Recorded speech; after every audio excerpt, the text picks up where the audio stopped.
toutes et à tous, j'espère que vous allez bien. Bienvenue à cette séance de formation qui porte sur l'initiation à la bureautique. Je suis M. Mouhamadou Alassansi, je suis le fondateur de la structure Mass Consilium Solutions, donc une structure qui évolue entre autres dans la formation professionnelle. Dans cette vidéo, nous allons voir l'initiation donc à la bureautique. Nous allons revenir un peu sur certains concepts clés de l'informatique. D'abord, nous allons voir les définitions. La première définition, donc nous avons la définition de l'informatique. Donc quand on entend parler d'informatique, le mot informatique déjà semble être un mot composé. Composé, on va dire de deux mots. Nous avons d'abord informe et après nous avons matique. Donc informe qui est une racine de information et matique, on va dire une abréviation de automatique. Donc les deux mots réunis nous donnent le traitement, n'est-ce pas, automatique de l'information. Donc l'informatique n'est rien d'autre qu'un domaine d'activité concernant le traitement automatique de l'information. Donc ici, il faut savoir qu'une information peut être sur plusieurs formes, sur plusieurs aspects. Aujourd'hui, un son, c'est une information, un texte, c'est une information, une image, c'est une information, une vidéo, c'est une information, etc., etc. Donc, de nos jours, avec tous ces supports, nous utilisons l'informatique pour pouvoir automatiser les activités, les tâches. Un infographe qui travaille sur des photos va utiliser l'informatique pour pouvoir aller vite dans la retouche de ces images. Aujourd'hui, un preneur de son va retravailler sur les prises de son qu'il a déjà eu, n'est-ce pas, à recueillir. De même, aujourd'hui, quand on a des tableaux statistiques, quand on a en tout cas des calculs à faire, nous avons aujourd'hui, à l'aide de l'informatique, nous avons des logiciels qui nous permettent de pouvoir générer automatiquement les résultats. D'accord? Donc, c'est de cela qu'il s'agit, raison pour laquelle on vous dit que l'informatique, n'est-ce pas, c'est l'automatisation, on va dire, des informations. Et l'automatisation aujourd'hui signifie, on va dire, n'est-ce pas, une certaine facilitation dans les tâches. Parce que quelque chose qui s'opère automatiquement, c'est quelque chose qui nous permet de gagner du temps, n'est-ce pas, donc dans la réalisation de nos tâches. Après avoir défini l'informatique, nous allons passer par la définition, on va dire, de l'ordinateur. Donc l'ordinateur, ici, on nous dit que c'est une machine, en réalité. Donc l'ordinateur n'est rien d'autre qu'une machine automatique de traitement de l'information. Donc cela veut dire quoi? Cela veut dire que l'informatique, qui est le traitement automatique de l'information, a besoin d'une machine pour sa mise en œuvre.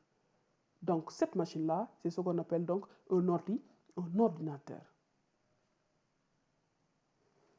Alors, dans l'ordinateur, nous avons principalement deux grandes parties. Nous avons ce qu'on appelle le hardware, qui regroupe l'ensemble des éléments matériels de l'ordinateur. Pour faire simple, si vous allez chez un réparateur d'ordinateur, par exemple, quand le réparateur ouvre votre ordinateur, toutes les pièces que vous allez voir à l'intérieur de votre ordinateur, ces pièces matérielles-là, n'est-ce pas, donc forment ce qu'on appelle la partie hardware. Donc hardware, ce n'est rien d'autre que l'ensemble des éléments matériels qui sont contenus dans votre ordinateur. Donc nous avons par exemple les RAM, nous avons le disque dur, nous avons la carte mère, nous avons les microprocesseurs, etc., etc.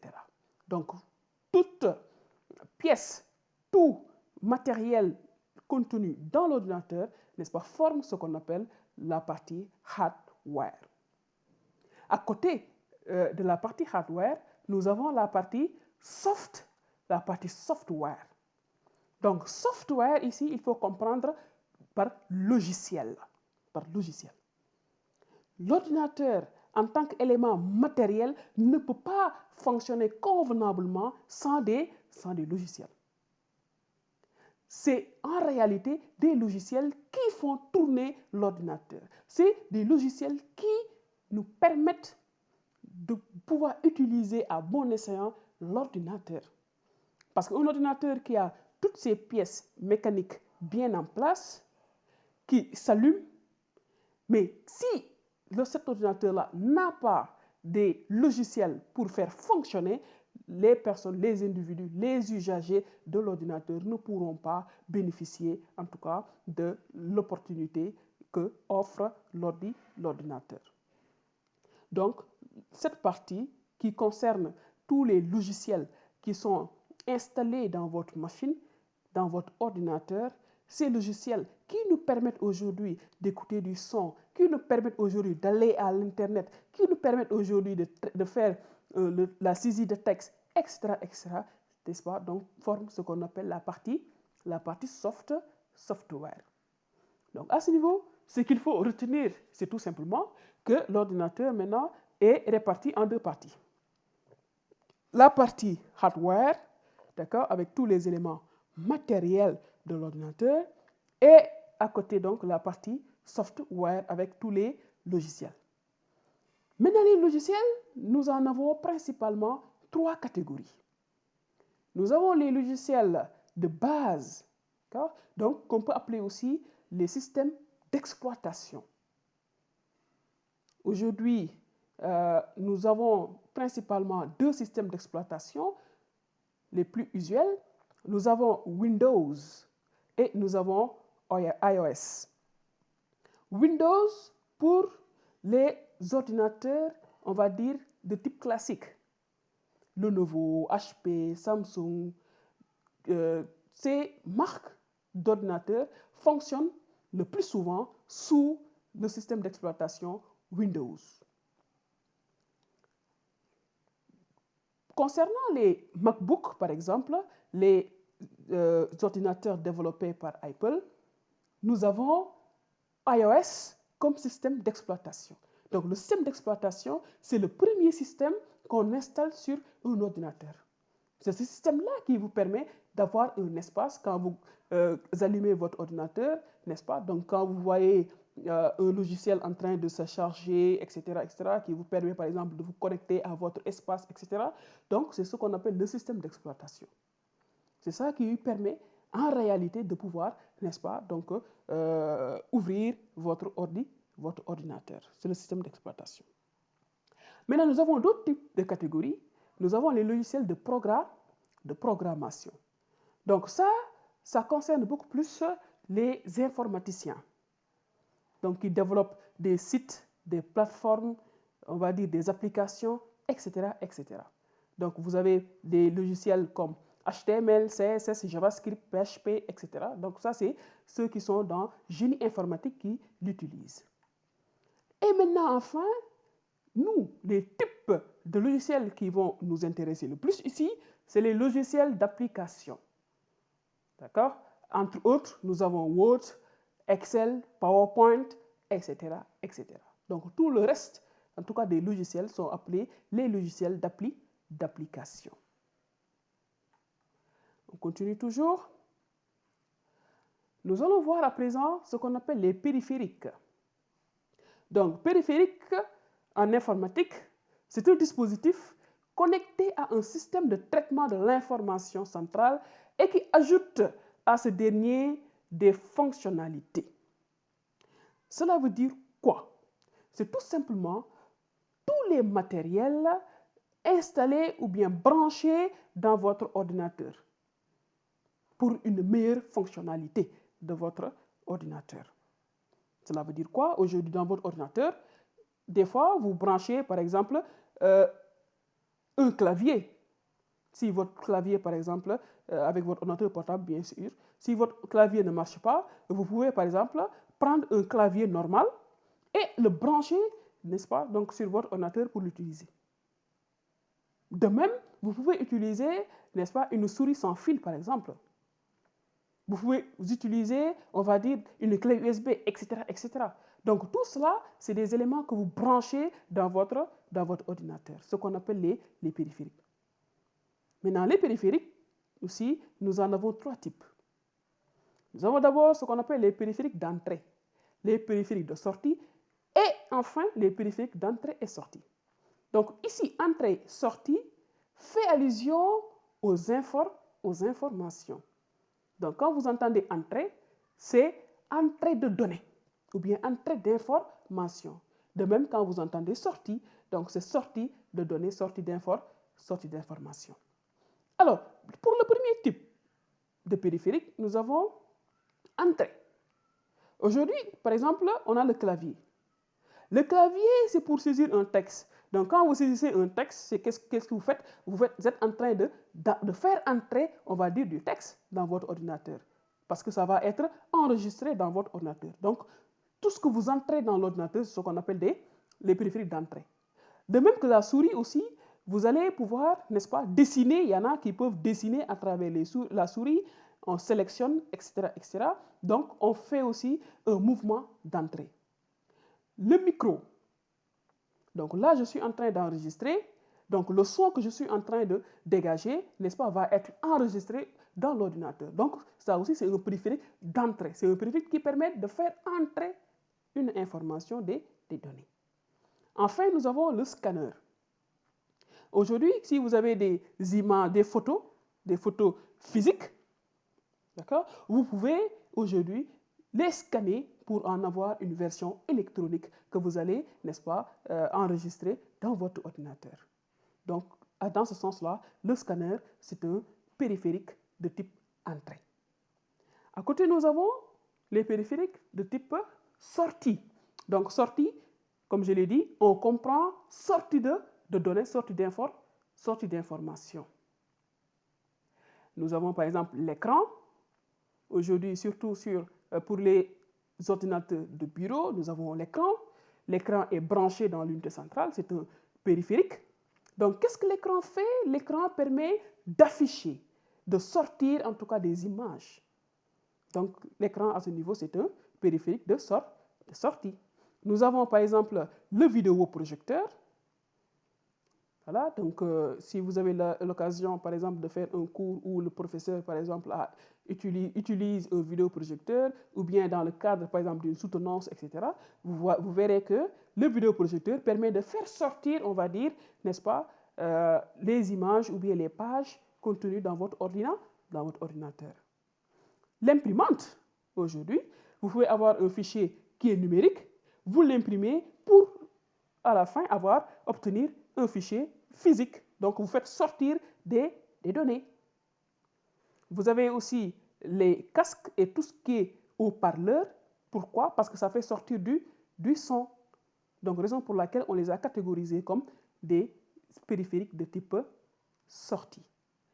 Enfin, nous avons d'autres périphériques, d'accord, qui jouent les deux rôles à la fois, qui peuvent faire entrer des données, de l'information, en même temps qu'ils peuvent aussi faire sortir, on va dire, de l'information ou bien des données. Exemple simple, nous avons une clé USB.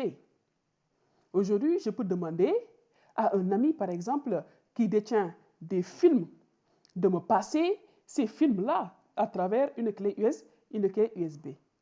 Donc, quand je vais brancher la clé dans ma machine, pour copier le film et le coller dans ma machine, qu'est-ce que je suis en train de faire? Je suis en train de faire entrer une information, ou ça, dans mon ordinateur. Dans ce cas-là, la clé USB joue le rôle de périphérique d'entrée. Mais l'action peut être inversée. Mon ami peut aussi me demander de lui envoyer un film que moi je détiens et lui qu'il n'a pas. Qu'est-ce que je fais? Je sélectionne un autre film que moi j'ai, je colle ça dans la clé USB. Qu'est-ce que je suis en train de faire? Donc, je prends une information ou bien un film de mon ordinateur que je vais mettre dans la clé USB. Donc, dans ce cas-là, la clé USB joue le rôle de périphérique de sortie parce que je suis en train de prendre quelque chose dans mon ordinateur que je vais reverser au niveau de la clé USB. D'accord? Donc, voici en tout cas ce qu'on pouvait dire par rapport au périphérique. Après avoir survolé les définitions, les préalables à l'informatique, nous voilà pour découvrir ce qu'on appelle l'environnement Windows. Vous conviendrez avec moi que cette interface-là, cet environnement-là, vous est parfaitement familier. Parce qu'à chaque fois que vous allumez votre ordinateur, vous allez tomber forcément sur cet écran d'accueil-là. Alors, nous sommes sur ce qu'on appelle le bureau de Windows. Donc, cette interface-là, cet environnement-là est appelé le bureau. Quand on vous dit allez sur le bureau de votre ordinateur, donc comprenez, c'est rien d'autre que l'écran d'accueil de votre ordinateur. Alors, le bureau est réparti principalement en deux zones. Donc, nous avons principalement cette zone-là qui contient ce qu'on appelle les icônes et nous avons la barre des tâches qui se trouve généralement en bas de votre bureau. Si vous n'avez pas la même barre des tâches que moi, pas de panique, c'est tout à fait possible et normal. C'est tout simplement que nous n'avons pas la même version de Windows. Mais ça ne pose aucun problème parce que les fonctionnalités, les contenus pratiquement sont identiques. Alors, intéressons-nous un peu à l'environnement qu'on a intitulé, qu'on a appelé le bureau. Bureau, c'est un mot qui nous parle. Quand on parle généralement de bureau, on fait allusion au bureau physique, on est d'accord. Quand on part au niveau de l'école, les enseignants ont leur bureau, le censeur, le proviseur, le principal, ils ont tous leur bureau. Vous allez au niveau des ministères, les bureaucrates, n'est-ce pas? On les appelle même des bureaucrates. Les responsables qui travaillent là-bas ont tous des bureaux, etc., etc. Dans toutes les entreprises que vous allez voir, n'est-ce pas, donc des bureaux. Alors, Microsoft, qui a développé Windows, s'est fortement inspiré du bureau physique. Donc, le bureau physique dans les entreprises, dans les ministères, etc. Microsoft s'est inspiré de ces bureaux physiques-là pour pouvoir concevoir le bureau de votre ordinateur. En quoi faisant? En repérant déjà les éléments phares qui sont présents dans les bureaux physiques. Nous savons que dans un bureau, l'élément, on va dire, le dénominateur commun dans tous les bureaux, n'est-ce pas, c'est d'abord l'ordinateur, un poste de travail qui attire l'attention d'emblée. Dans tous les bureaux, il y a même des gens qui ne savent même pas utiliser l'ordinateur, mais ça fait partie du décor d'un bureau, donc le charme, on va dire, d'un bureau, l'ordinateur. Donc Windows a développé, n'est-ce pas, a prévu un bureau, un poste de travail pour notre bureau virtuel. Après l'ordinateur, nous savons aussi que dans un bureau physique, nous avons des dossiers sur la table, des dossiers. Donc tout ce que vous voyez en jaune ici, n'est-ce pas, c'est des dossiers. Donc dans notre bureau Windows aussi, nous avons prévu des dossiers. Windows même va plus loin. On sait que dans les bureaux physiques, encore une fois, nous avons mis une poubelle, une corbeille, là où on jette, par exemple, les papiers qui sont inutiles, etc., etc. Donc, Windows aussi a prévu ce qu'on appelle une poubelle, une corbeille sur notre bureau. Donc, on retient quoi? On retient tout simplement que le bureau Windows, n'est-ce pas, donc, a été élaboré, conçu à l'image, n'est-ce pas, donc du bureau physique. Alors, ce qu'il faut, on va terminer par rapport à cet environnement-là. Les icônes qui sont au niveau du bureau, on va dire, ont une particularité, d'accord, pour, comment dirais-je, ouvrir une icône, un dossier qui se trouve sur le bureau, il faut faire un double clic. D'accord? Donc aujourd'hui, si je viens, par exemple, je veux ouvrir logiciel, ce dossier-là qui est logiciel, je dois faire un double clic pour que ça puisse s'ouvrir. Donc tous les éléments, toutes les icônes qui se trouvent sur le bureau, n'est-ce pas, doivent être double-cliquées pour leur ouverture. Intéressons-nous un peu à la barre des tâches. La barre que j'ai dit qui se trouve généralement en bas de notre écran.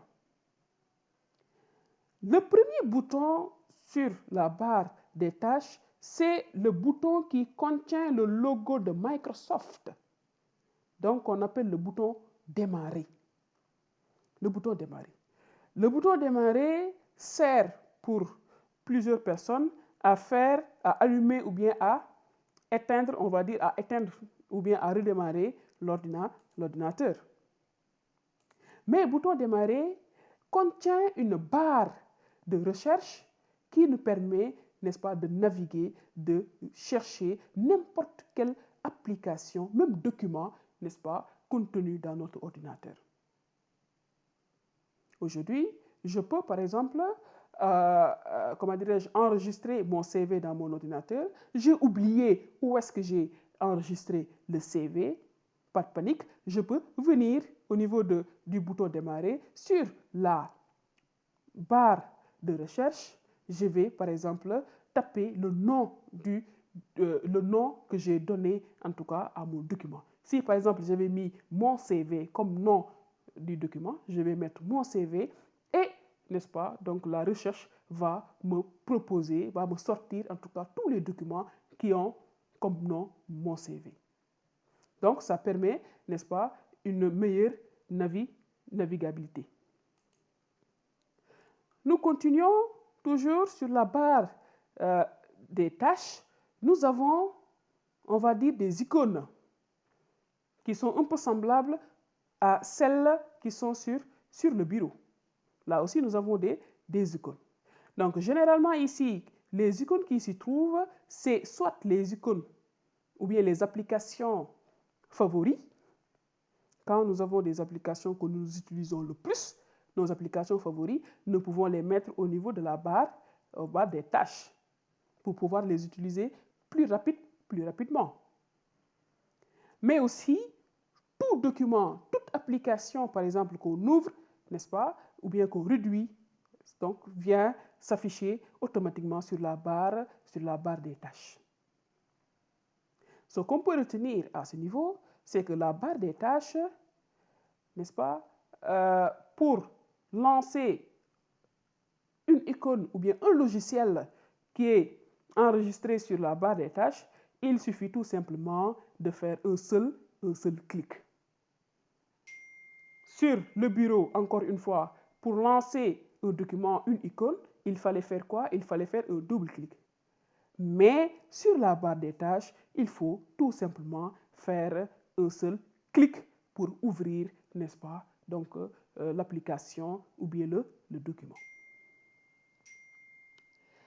Après avoir inspecté un peu l'environnement, le bureau, nous allons passer maintenant à la création de dossiers.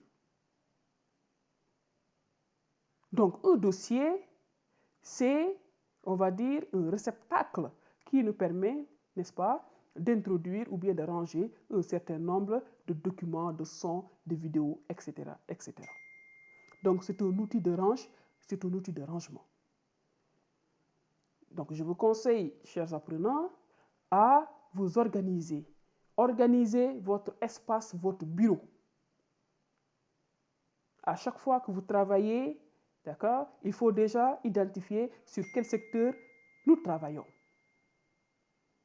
Il faut organiser, n'est-ce pas, l'utilisation de son ordinateur. Si vous êtes par exemple à l'université, chez Anta Diop, vous pouvez créer un dossier Vous l'appelez par exemple étude. Dans ce dossier étude, vous allez, n'est-ce pas, garder tout document attrait à vos études. Vous pouvez aussi créer un autre dossier, par exemple, que vous allez appeler film. Si vous avez des films, vous allez loger tous les films dans ce document-là. Vous êtes membre d'une association, il y a des informations, des documents qui concernent cette association. Vous pouvez aussi créer un autre dossier, donc consacré maintenant à toute information liée à votre association. Donc, qu'est-ce que je veux dire par là? Je veux dire que un ordinateur, il faut, n'est-ce pas, donc l'organiser. Vos données, il faut les organiser. Ça qui vous permettra de pouvoir repérer un document de façon très, très simple. Parce que vous saurez déjà dans quel dossier donc, il se trouve. Alors, nous allons passer, n'est-ce pas, à la création, n'est-ce pas, donc d'un dossier. Donc, nous allons aller étape par étape. Là, je suis sur le bureau, d'accord? La première étape consiste à faire quoi? Je vais placer mon curseur quelque part vide, sur un espace vide, par exemple, de mon bureau. Première étape, je fais un clic droit. Donc, je fais un clic droit. Deuxième étape, je vais cliquer sur Nouveau. Troisième étape, je clique sur Dossier, parce que c'est un dossier que je veux créer. Quatrième étape, je vais renommer le dossier, c'est-à-dire je vais donner un nom au dossier. Par exemple, qu'est-ce que je vais faire? Je vais mettre, par exemple, je vais appeler le dossier Soir. Je veux l'appeler Soir. J'ai terminé.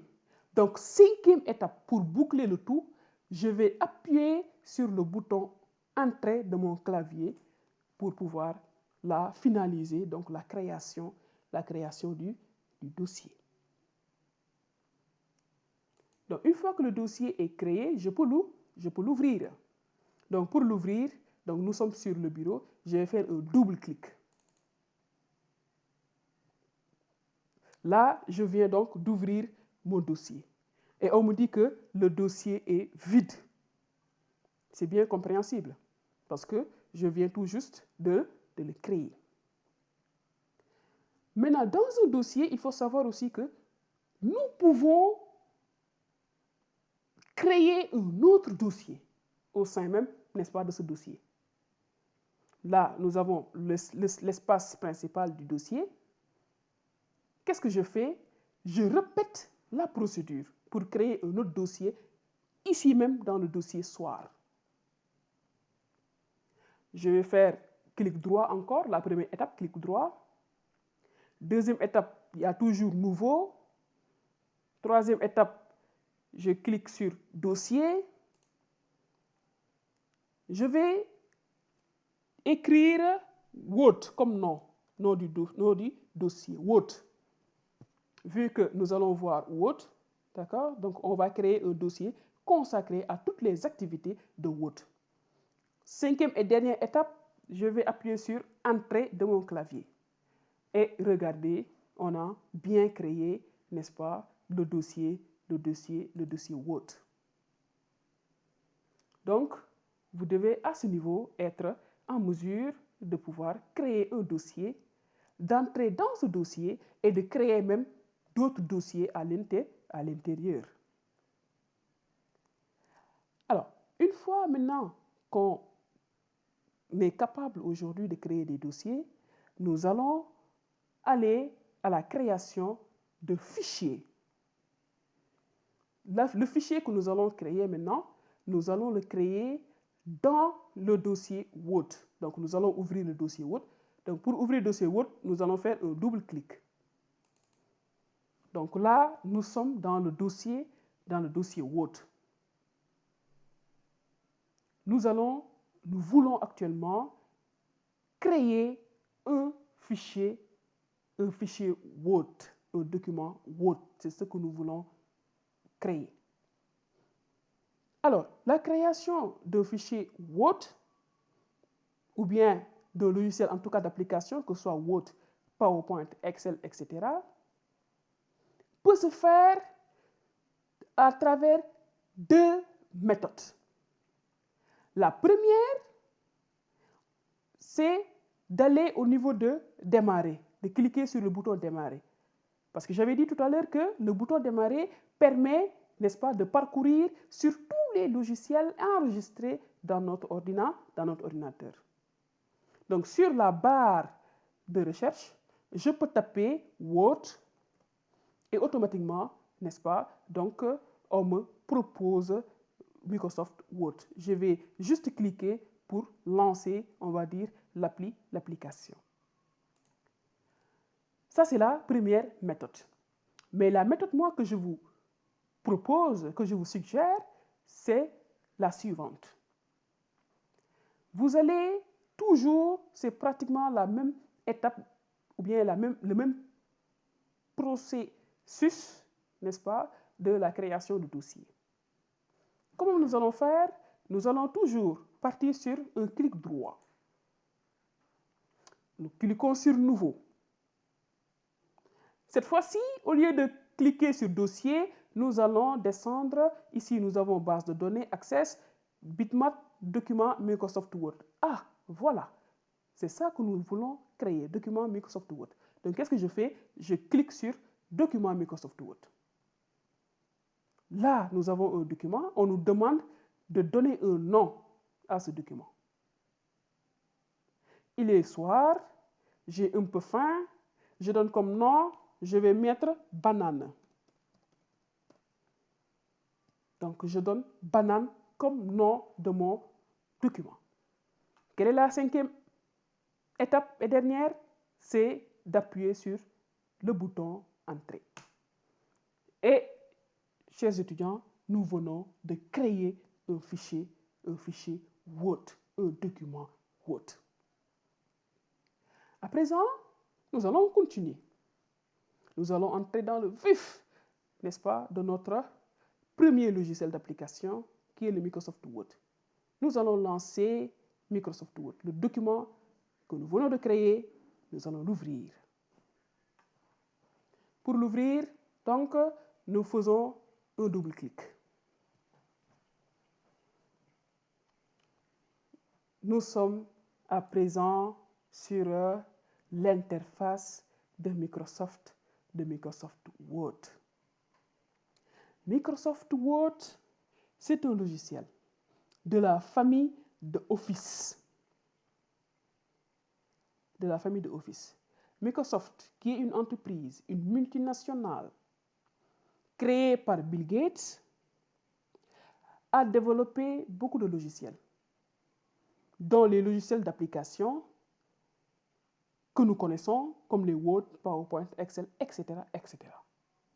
Tous ces logiciels d'application-là sont regroupés en pack, en groupe, on va dire, en un ensemble, n'est-ce pas, qu'on appelle Office.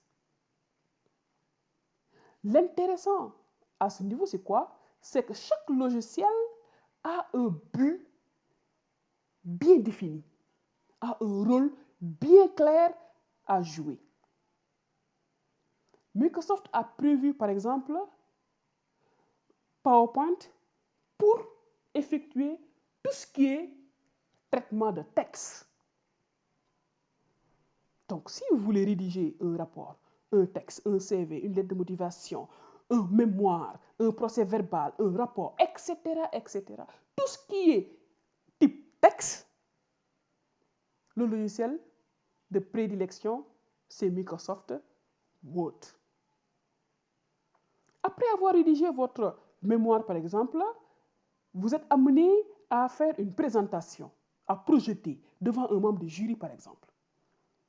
Ou bien, dans le cadre professionnel, n'est-ce pas, vous avez réalisé un rapport, vous devez faire une restitution. Il y a vos supérieurs hiérarchiques qui sont là, vous devez faire une restitution, leur montrer votre travail. Vous aurez besoin d'un outil pour faire la présentation. Microsoft a prévu Microsoft PowerPoint pour réaliser ce qu'on appelle des présentations. Donc, PowerPoint, c'est pour faire des présentations. Dans le cadre professionnel aussi, il n'y a pas que les textes ou bien le traitement de texte dont nous aurons besoin. Il se pourrait, par exemple, qu'on ait besoin, par exemple, de réaliser, n'est-ce pas, des calculs, des graphiques, des courbes, etc., etc. Microsoft a prévu Excel pour pouvoir effectuer ces tâches. Donc, vous voyez que chaque logiciel d'application joue un rôle bien déterminé.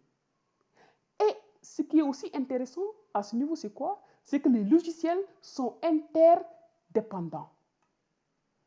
Les logiciels sont interdépendants. Une fois que je termine de travailler, par exemple, sur un document Word, ce document-là, n'est-ce pas, je peux l'utiliser pour réaliser ma présentation. Je peux ouvrir Excel, par exemple, pour effectuer là-bas des calculs, prendre ces calculs-là et les graphiques, les coupler avec mon texte sur Microsoft Word, vice-versa, etc., etc. Alors, pour un début, nous sommes en tout cas avec Microsoft Word, donc le logiciel de traitement de texte. Nous sommes devant notre interface de Microsoft Word. Ici, nous allons commencer d'abord par inspecter tous les éléments. D'abord, nous avons ici en haut ce qu'on appelle, vous allez voir ici, on a quoi? On a banane. Ça vous rappelle quoi? Ça vous rappelle le nom que j'ai donné à mon document, banane. Donc, c'est ce qui veut dire que cette barre-là, c'est ce qu'on appelle la barre des titres. Moi, j'ai mis banane. Si j'avais mis fraise, par exemple, vous allez voir que ici, le nom va changer et va mettre fraise. Donc, cette barre-là permet, n'est-ce pas, de renseigner sur le nom du document. Toujours en haut, mais cette fois-ci à gauche, nous avons, par exemple, ce qu'on appelle la barre d'outils accès rapide, avec le premier bouton enregistrer. Donc, ça permet, par exemple, d'enregistrer le document à chaque fois qu'on travaille, par exemple, qu'on saisit un texte, etc. Donc, pour ne pas perdre ça à cause, par exemple, d'une coupure de courant, etc. Donc, il faut avoir le réflexe de temps à autre, n'est-ce pas, de cliquer sur cette disquette-là pour enregistrer toutes les modifications, tout ce que vous avez fait comme saisie. Après cela, vous avez les flèches, d'accord? Particulièrement cette flèche-là pour faire un retour. Donc, pour faire un retour. Des fois, par mégarde, vous pouvez supprimer quelque chose. Donc, pour revenir, n'est-ce pas, à l'initial, vous allez, n'est-ce pas, donc cliquer sur la flèche pour, n'est-ce pas, donc annuler la frappe. Nous allons descendre un peu et voir ce qu'on appelle les onglets. Donc, parmi les onglets, nous avons accueil, insertion, création, disposition, référence, révision, affichage, etc. Donc, dans chaque onglet, n'est-ce pas, nous avons un certain nombre, une panoplie d'outils, ce qu'on appelle le ruban. Donc, ici, c'est accueil qui est sélectionné. Donc, ça, c'est le ruban d'accueil. Maintenant, ce ruban-là est organisé en zones, ce qu'on appelle les zones. D'accord? Ici, nous avons la première zone. Donc, les zones sont séparées par une ligne. Ici, nous avons la zone presse-papier. D'accord? Nous avons la zone police. Donc, les noms des zones sont représentés, sont logés tout à fait en bas au milieu. Nous avons la zone police, nous avons la zone paragraphe, nous avons la zone style et nous avons la zone modification. Et dans chaque zone, vous allez voir qu'il y a un ou plusieurs outils, n'est-ce pas, donc, qui sont logés dans la zone. Donc, nous avons les onglets encore une fois. Et dans les onglets, nous avons plusieurs zones. Chaque zone, n'est-ce pas, contient un ou plusieurs outils. Après les onglets, les zones, Nous avons notre page de saisie, notre zone de saisie, représentée par cette feuille blanche, cette page. Donc, c'est cette page-là qui nous permettra de faire notre saisie de texte. Enfin, nous avons la dernière barre. Ici, c'est ce que nous appelons la barre d'état. La barre d'état. Donc, pourquoi barre d'état? Parce que au niveau de cette zone, nous avons des informations sur le nombre de pages que contient notre document, mais aussi sur le nombre de mots contenus dans le document. Donc, ça nous renseigne sur l'état, n'est-ce pas, de notre document. Et enfin, nous avons, n'est-ce pas, donc l'outil Zoom qui nous permet, n'est-ce pas, donc d'agrandir ou bien de diminuer, on va dire, l'espace de travail. Chers apprenants, voici la première séance. Nous sommes à terme donc de l'initiation. Nous donnons rendez-vous prochainement pour utiliser, pratiquer, n'est-ce pas, manipuler les outils à travers la saisie de texte. Bon visionnage, bonne compréhension et à bientôt.